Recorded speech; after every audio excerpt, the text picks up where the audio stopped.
Mevla'yı ah yarım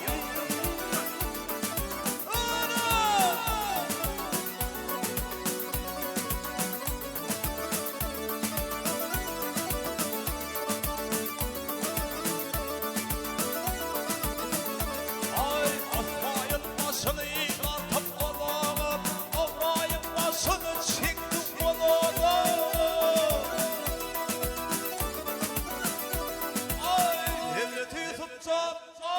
Devleti tutacağım bağlı bağlarına Sana bilip kimime gönlü şad bulayım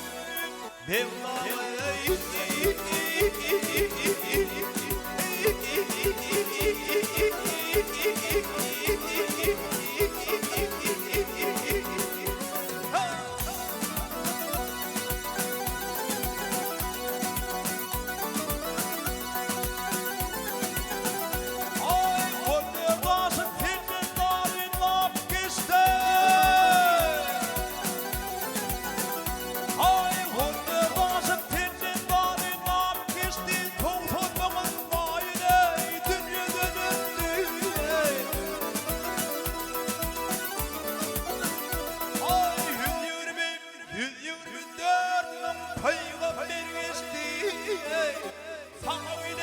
Sana gelip kızıma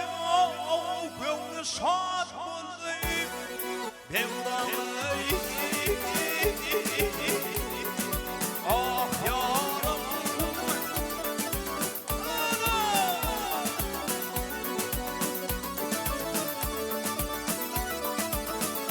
ay vahat avradıyım o deryadaydım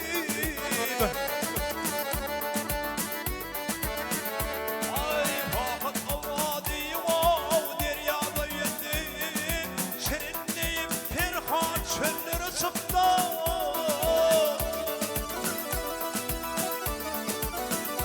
Ay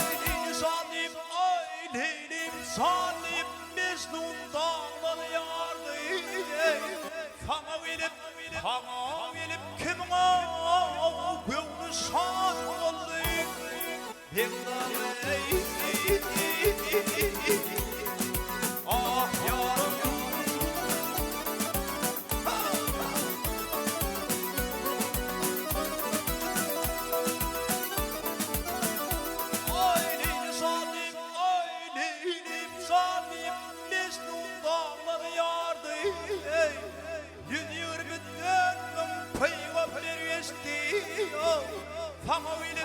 Sana gelip kimine